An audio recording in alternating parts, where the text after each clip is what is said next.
رکھا ہوا ہے۔ ہاں، زمین پر موجود کسی بھی ریاست کو طاقت کے استعمال کا اختیار ضرور دیا گیا ہے، لیکن اللہ تعالیٰ نے اسے عدل و انصاف کے اصول کے ساتھ مشروط کیا ہے، جس سے تجاوز پھر ظلم و جبر کے زمرے میں آتا ہے۔ یہی ہمارا دین ہے اور اسی کی ضمانت ہمارا آئین بھی دیتا ہے۔ گزشتہ روز فاضل DGI/SPR نے یہ کہا کہ ہمارے افسران اور جوان دہشت گردی کے خلاف جنگ میں شہید ہو رہے ہیں اور تم فوج پر تنقید کرتے ہو۔ اب کیا کوئی عاقل شخص اس حقیقت سے انکار کر سکتا ہے کہ کس طرح آئے روز ہمارے سیکیورٹی فورسز کے اہلکار ملک کے طول و عرض میں اپنی جانیں قربان کر رہے ہیں؟ بارڈر سے لے کر شہروں، دیہاتوں اور گلی محلوں تک ہر جگہ دہشت گردی کا وہ نشانہ بن رہے ہیں۔ کیا اس صورتحال میں بھلا کوئی بھی سین مائنڈ ان افسران اور جوانوں کی قربانیوں سے آنکھیں چرا سکتا ہے؟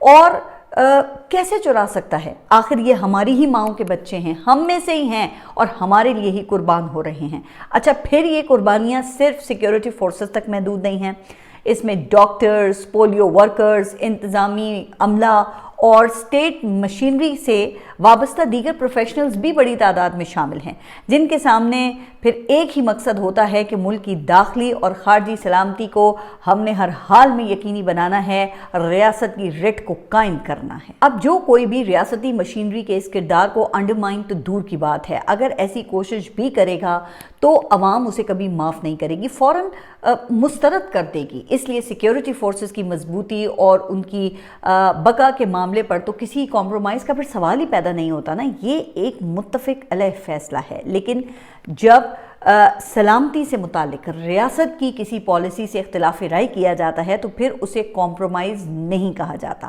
وہ ایک سیاسی سوال ہوتا ہے جس کو اس کے صحیح تناظر میں دیکھنا چاہیے۔ اب کہا یہ جاتا ہے کہ اگر ہم اس کو سیاسی دائرے سے نکال کر ریاستی دائرے میں لے آئیں گے تو پھر اس سے لامحالہ ایسے تنازعات جنم لیں گے جو کہ ریاست کو کسی گروہ یا جماعت کے خلاف لا کر کھڑا کر دیں گے، پھر جس سے قومی اتحاد اور اتفاق کو نقصان پہنچنے کا خطرہ لاحق ہو جاتا ہے۔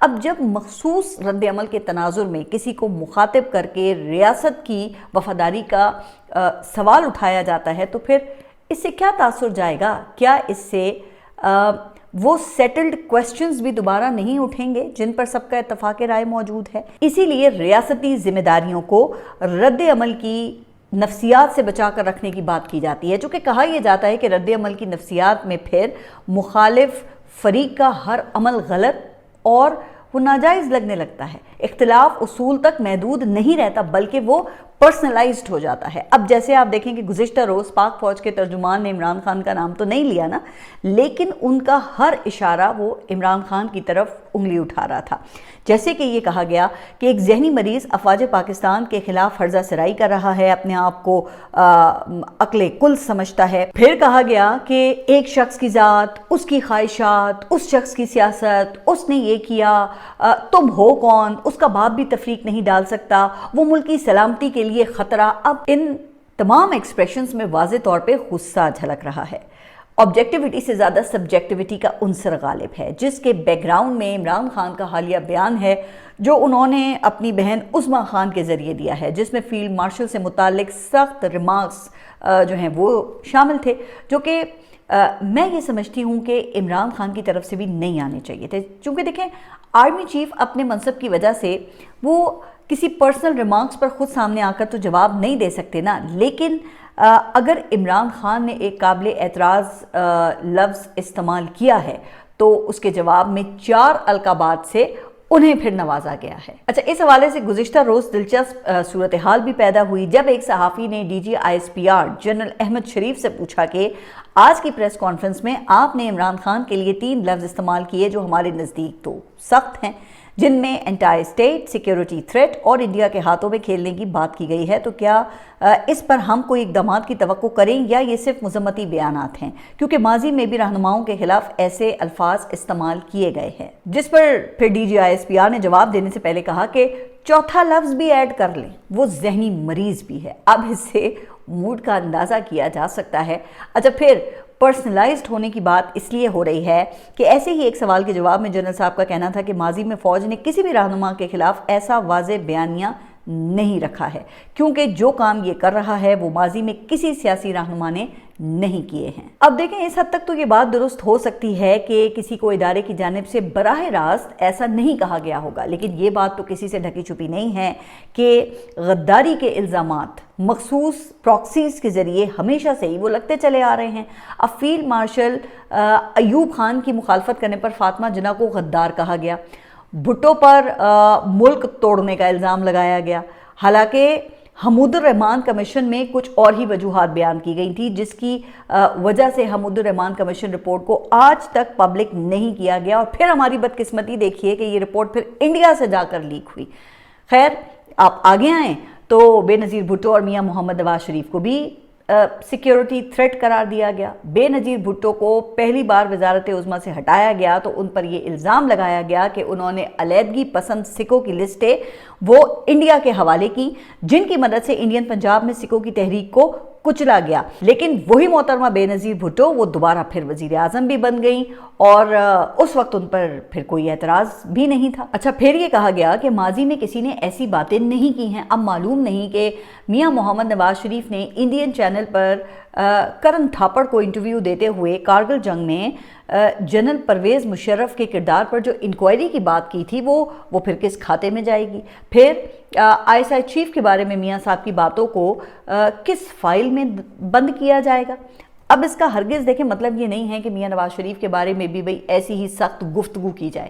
کہنے کا مقصد صرف یہ ہے کہ ریاستی منصب سے جب ایسی بات کی جاتی ہے نا تو پھر دشمن اس کو ایکسپلائٹ کرتے ہیں۔ اب آج یہ کہا جا رہا ہے کہ PTI کی وجہ سے انڈیا پروپیگنڈا کر رہا ہے۔ آپ کو یاد ہوگا کہ جب 2018 کے بعد مسلم لیگ نون والے ایسی ہی باتیں کرتے تھے تو اس وقت مسلم لیگ نون پر بھی اعتراض ہوتا تھا کہ وہ انڈین پروپیگنڈے کا حصہ ہیں، اور آج وہ حکومت میں ہیں۔ دیکھیں، اب نہ تو دیکھیں مسلم لیگ نون اس وقت انڈیا کے ساتھ ملی ہوئی تھی، اور نہ ہی آج پاکستان تحریک انصاف کے حوالے سے ایسی باتیں کرنا درست ہوگا۔ لیکن میں خواجہ آصف کو سن رہی تھی، جو پاکستان تحریک انصاف کو انڈیا کا ایجنٹ اور ملک دشمن ثابت کرنے پر تلے ہوئے تھے۔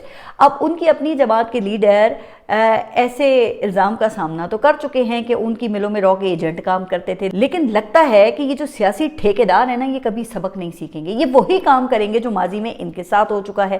لیکن خیر، اگر یہ بات صرف غصے کی حد تک رہتی تو چلیں پھر بھی اسے ایک مذمتی رد عمل سمجھ کر یا پھر غصے کا اظہار سمجھ کر آگے بڑھا جا سکتا تھا۔ لیکن جو بات میں نے شروع میں کی تھی کہ طاقت کا غصہ پھر غضب میں ڈھل جاتا ہے، تو اس کا ثبوت گزشتہ روز پریس کانفرنس کے بعد پھر ہمیں نظر بھی آیا۔ آپ اندازہ کریں کہ دن میں رانا ثناء اللہ سینٹ میں کھڑے ہو کر اعلان کرتے ہیں کہ ہم پاکستان تحریک انصاف سے بات چیت کرنے کے لیے تیار ہیں۔ اس کے بعد پھر سپہر میں پریس کانفرنس ہوتی ہے تو یکدم رانا صاحب قلہ بازی کھاتے ہیں۔ رات کو ان کا پھر دوسرا بیان سامنے آتا ہے، جس میں ان کا کہنا تھا کہ جی اب پاکستان تحریک انصاف سے مذاکرات کے امکانات نہیں رہے، کیونکہ عمران خان کے ٹویٹ سے حالات پیچیدہ ہو گئے ہیں۔ اب بھئی عمران خان کا ٹویٹ تو منگل کو آیا تھا، جس کے بعد گزشتہ دن تک کوئی پیچیدگی سامنے نہیں آئی تھی، لیکن پریس کانفرنس کے بعد کل کی اچانک پیچیدگی نمودار ہو گئی۔ اسی طرح کی بات پھر وزیر اطلاعات نے بھی کی کہ اب پاکستان تحریک انصاف کے ساتھ مفاہمت کا وقت ختم ہو گیا، اب کوئی گنجائش نہیں ہے۔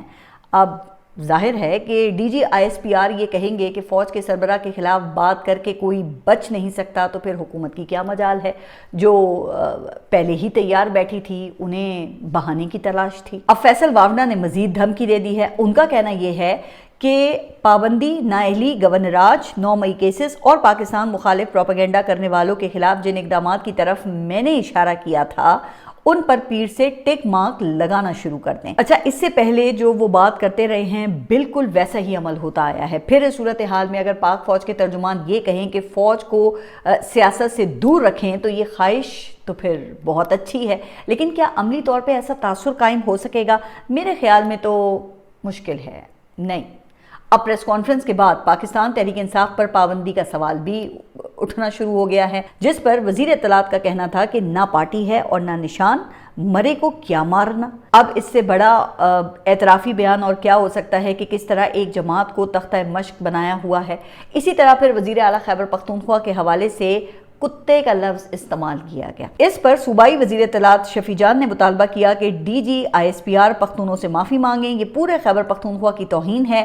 ڈی جی صاحب کو مخاطب کر کے پھر ان کا کہنا یہ تھا کہ آپ نے آج یہ زبان استعمال کر کے ثابت کر دیا ہے جو سہیل آفریدی نے کہا تھا وہ ٹھیک کہا تھا۔ تم پختونوں کے وزیر اعلیٰ کے بارے میں یہ کہہ رہے ہو تو عام پختون کے ساتھ کیا کیا سلوک ہوا ہوگا۔ تو جناب یہ ہیں وہ حالات جو ایک تشویشناک صورتحال کی جانب اشارہ کر رہے ہیں۔ اب سوال یہ ہے کہ کیا تصادم ناگزیر ہو چکا ہے یا اس سے بچنے کا کوئی حل بھی موجود ہے؟ تو کہا یہ جاتا ہے نا کہ جہاں پہ مرض پایا جاتا ہے وہیں پر دوا بھی ہوتی ہے۔ گزشتہ روز جب میں نے یہ لگ بھگ کوئی 2 گھنٹے کی پریس کانفرنس سنی تو اس میں کم از کم 2 ایسی باتیں کی گئیں جن پر اگر منوان عمل کیا جائے تو اس مسئلے کے حل تک پہنچا جا سکتا ہے۔ اب آپ سوچ رہے ہوں گے کہ جس پریس کانفرنس میں عمران خان کی سیاست ختم کرنے کی دھمکی تک دے دی گئی ہو وہاں حل کی بات کیسے ہو سکتی ہے؟ جی ہاں، بالکل ہو سکتی ہے۔ میں نے شروع میں رد عمل کی نفسیات کی بات کی تھی جو ہر معاملے کو پرسنلائز کرنے کا باعث بنتی ہے، جس کا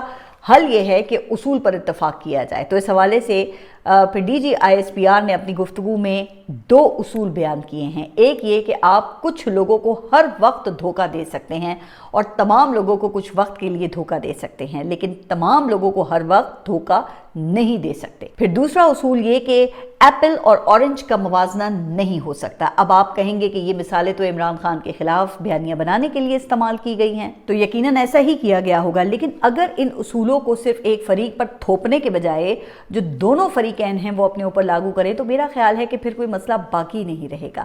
اب اگر اس کی ایک مثال میں آپ کے سامنے رکھوں تو ابھی گزشتہ روز پارلیمنٹ میں ANP کے ایمل ولی خان سے کسی نے یہ سوال کیا کہ وزیر داخلہ نے اغوانوں کو نکالنے کے حوالے سے دھمکی آمیز بیان دیا ہے، جس کے جواب میں پھر ایمل ولی خان نے یہ کہا کہ محسن نقوی کو چاہیے کہ پچھلے 50 سال کی تاریخ پڑھیں اور معاشرتی علوم والی تاریخ نہ پڑھیں اور پھر بتائیں کہ ان غیر ملکیوں کو لانے والے کون ہیں، ان کو مہاجر کیمپ اور ٹریننگ کیمپ بنانے والے کون ہیں، ان کو مجاہد کس نے بنایا، پھر مجاہد سے طالب اور طالب سے فتنہ الخوارج کس نے بنایا۔ اس کے بعد تو پھر ایمل ولی خان نے تو یہاں تک کہہ دیا کہ 50 سالوں سے ریاست نے پرائی جنگ لڑنے کے لیے پاکستان کو بھی کمپرومائز کیا ہوا ہے اور ہمسایہ ممالک کو بھی۔ اب اس بیان کو اگر کوئی فوج کے خلاف کہہ کر ایمل ولی خان کے پیچھے پڑ جائے تو پھر کیا یہ درست ہوگا؟ یقیناً نہیں۔ ایمل ولی خان نے ایک پالیسی پر سوال اٹھایا ہے، نہ کہ ریٹ آف سٹیٹ چیلنج کی ہے۔ اب ایسے ہی پالیسی اختلاف پہ اگر پاکستان تحریک انصاف کو ملک دشمن بنا کر پیش کیا جائے تو کیا خیال ہے کہ اس سے مسئلہ پھر حل ہوگا یا تنازع مزید بڑھے گا؟ اچھا، اب یہ تنازع کی بات ہوئی تو سینیٹر فیصل وافدہ نے ایک اور متنازع بیان دے دیا ہے۔ ان کا کہنا یہ ہے کہ عمران خان کو 9 مئی میں بھی سزا ہونے والی ہے۔ آپ ذرا اندازہ کریں کہ اب اگر ایک انڈر ٹرائل کیس کا فیصلہ وقت سے پہلے ہی اس طرح سنا دیا جائے گا تو پھر اس پہ اعتبار کون کرے گا، بھلے وہ فیصلہ میرٹ پر ہی کیوں نہ ہو؟ تو یہی چیزیں ہیں جو عوامی پرسیپشن کے اوپر اثر انداز ہوتی ہیں، لیکن کہا یہ جاتا ہے کہ طاقت کو پرسیپشن کی کیا پرواہ۔ خیر، اب اس حوالے سے خیبر پختونخوا کابینہ نے بھی ایک اہم فیصلہ کیا ہے اور صوبائی کابینہ نے نگران حکومت کے دور میں بنائے گئے 9 مئی کے کیسز ختم کرنے کا اعلان کیا ہے، جبکہ ریڈیو پاکستان پشاور پر حملے کی انکوائری صوبائی اسمبلی کے خصوصی کمیٹی کے سپورٹ کرنے کا بھی فیصلہ کیا گیا ہے، جس کے بعد پھر سینیٹر فیصل وافدہ نے یہ کہنا شروع کر دیا ہے کہ 9 مئی کے ملزمان خیبر پختونخوا میں چھپے ہوئے ہیں، یعنی کہ ایک اور چارج شیٹ تیار ہو رہی ہے جس کی بنیاد پر پھر گورنر راج سمیت کچھ بھی کریں، کس نے پوچھنا ہے۔ خیر، آگے بڑھتے ہیں اور پھر اس اونچی اڑان کی بات کرتے ہیں جو موجودہ حکومت کے دعوے کے مطابق 1 سال پہلے